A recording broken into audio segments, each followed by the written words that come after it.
Have you ever imagined what it would be like to be perfect, to have the perfect life? For some people, this is the ultimate dream, the ultimate destination to aim for, where happiness, fulfillment, success, and validation are the juicy rewards. I used to think of saying I was a perfectionist was that very clever answer that you give to that tricky job interview question when they say to you, what's your greatest weakness? And being a bit of a clever clogs, just say, I'm a perfectionist. And it's supposed to get you the job of your dreams. But here's the thing. Being a perfectionist is actually making us sick. Unless you're a heart surgeon or an accountant, it's not propelling anyone towards greatness. Psychologists have been studying the phenomenon of perfectionism, and two in particular, Thomas Curran and Andrew Hill, they looked at 40,000 young people over a 27-year period, and what they saw was an 11% rise in perfectionism. Over the same period, it was also seen that the extent to which people were placing an irrational importance on being perfect had risen 10%, but most worryingly of all, the extent to which people thought that they needed to portray themselves as being perfect in order to receive validation had risen 33%. And alongside perfectionism and a rise in perfectionism, there's been an according and an associated rise in health conditions. On the mental health side of things, we're talking anxiety, depression, and eating disorders. And on the physical side of things, it's associated with conditions such as elevated blood pressure, which is typically associated with being really stressed. There's also anecdotal evidence that being a perfectionist, striving for perfection, is behind many successes and failed attempts at committing suicide. And this is particularly prevalent amongst young men who feel that they can never reach perfection and want to give up and take their own lives. So the bottom line is this. This is not the kind of perfectionism that's propelling anybody towards greatness. This kind of perfectionism is toxic. It's toxic for self-worth. It's toxic for health. It's toxic for self-esteem. If we imagine that this keeps rising and accelerating the way that it has been, and you extrapolate this forward into the future, what does that look like? This is a future where people are increasingly not feeling good enough, where they don't push their ideas forward because they think their ideas aren't good enough, where we're seeing an increasing prevalence of mental and physical health problems. Industries that absolutely thrive on people's insecurities would just do better and better. And people wouldn't put their ideas forward because they just didn't feel that they were good enough. What would this mean? It has pretty worrying consequences for the future of the human race and the next phase of our evolution. So where is this rise in toxic perfectionism coming from? Where is it coming from? Studies have shown that it's coming from three main places. The first I describe as compare and despair culture. Compare and despair culture.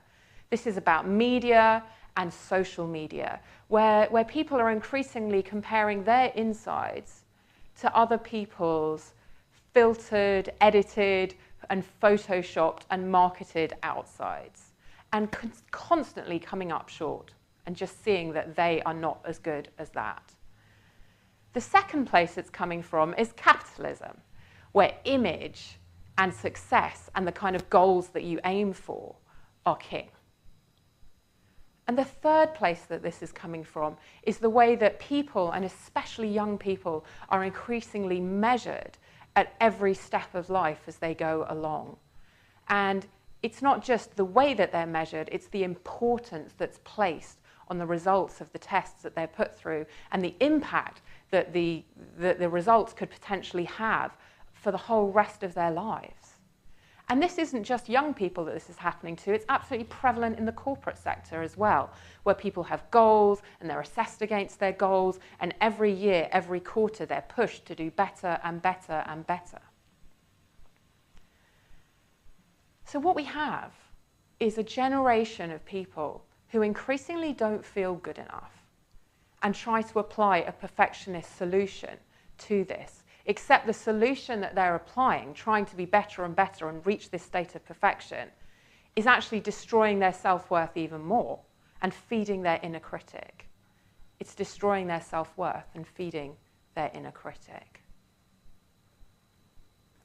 Trying to fix what feels wrong on the inside with stuff on the outside, with external achievements, just isn't working. So what's the answer to this? What is the answer to this epidemic of toxic perfectionism? This has to be fixed from the inside out, because trying to fix it from the outside in is just making it worse and worse.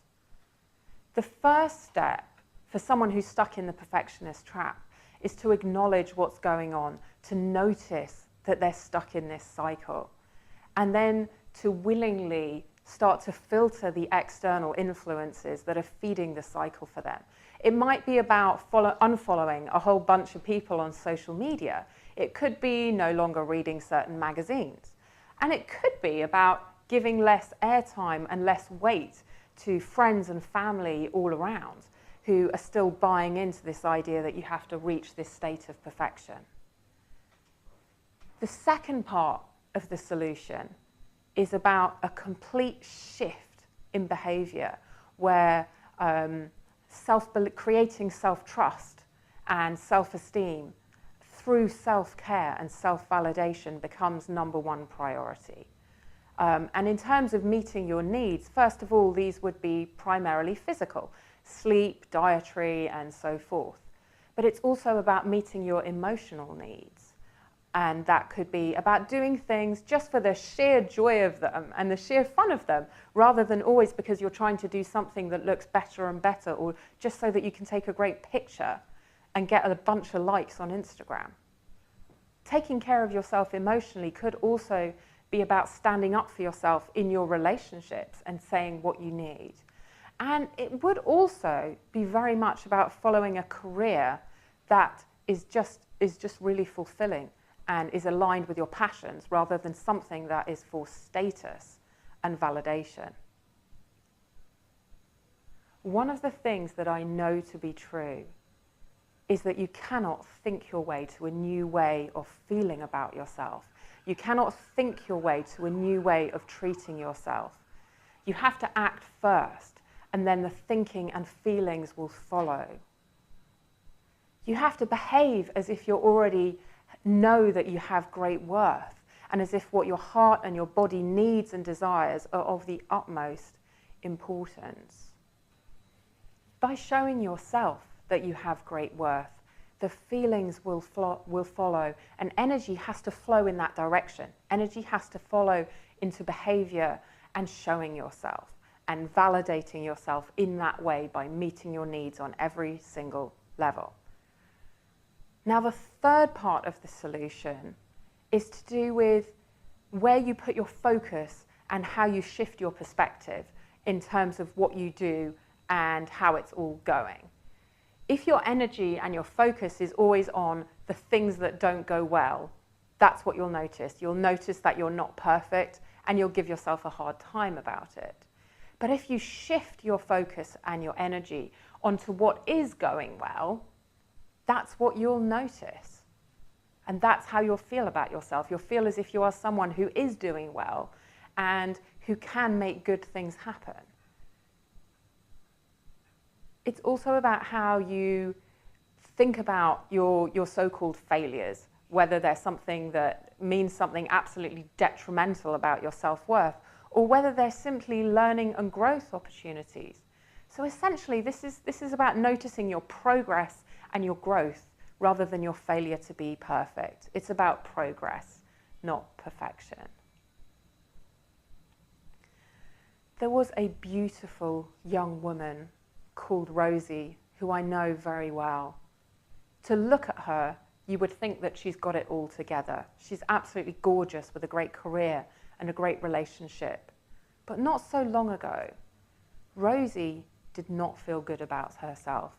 She thought that the best way for her to be lovable and attractive and to get everybody's validation was to starve herself into a size 0. She counted calories and weighed her food like her life depended on it. She used to stand on the scales every morning and allow the number that showed up to dictate her mood and how she felt about herself for the whole rest of the day. In the evening, she'd turn over her day in her mind and think about all the ways in which she'd messed up in her career and perhaps in her relationships. Except here's the thing, no one had ever told her that she'd messed up. It was all in her mind. And when it came to planning holidays with her girlfriends, she used to get in a real pickle and feel very, very distressed because they're going to want to take photos of all of us in our bikinis around the pool, and I will never look as good as the others with their perfect curves and their amazing hair and their beautiful bikinis. And she used to say things like, I will never be successful with those pictures of me looking worse than everyone else out there. Trying to fix what felt wrong on the inside with her appearance on the outside just wasn't working. And not only that, she tried to think her way into a new way of feeling about herself by using mantras like, I'm good enough and I'm lovable, but that didn't work either because she didn't believe them, and to her, every time she said them, in the back of her mind was a little voice saying, that's bullshit. But then, when she started to change her behaviour towards herself, and she started to notice her progress and notice all the ways in which she was making good things happen, her whole attitude started to shift. And then she started to put self-care at the top of her priority list, and everything changed. She started to like herself. She started to feel amazing about herself over time. And she actually said to me, I really love my body now, and I notice how strong and powerful it is. When her behaviour changed, her thinking and her feeling followed. Since then, she's had a promotion at work, and she's now engaged the man of her dreams, something that would have been absolutely unthinkable for her only a few months before. I want you to imagine what life would be like if not just Rosie, but everyone knew that they were good enough. If people didn't spend so much time and effort and energy trying to portray this perfect image in order to be lovable, in order to be acceptable. What if people didn't hold themselves back from trying things, from having experiences, from just giving things a go, from putting their ideas out there? People would live much happier, healthier mentally and physically kind of lives. They would feel excited about things. They would feel fulfilled if they were standing up for themselves in their relationships and saying what they needed rather than just allowing things to be in order to not rock the boat. You would see far fewer unhealthy relationships. And imagine the effect on children of that, of not witnessing all of that. Kindness would replace not good enough. Imagine a world where marketing was based on kindness rather than you're not good enough, so just buy this thing and then you might just make it. All kinds of industries that that currently thrive on people's insecurities might see a different change in fortunes for them. But also all kinds of ideas would be put forward. Creativity would be in abundance because people wouldn't be so afraid to put their ideas forward. What if there was just openness and encouragement, both internally and externally? Think of how that might shift how people saw everybody else as well.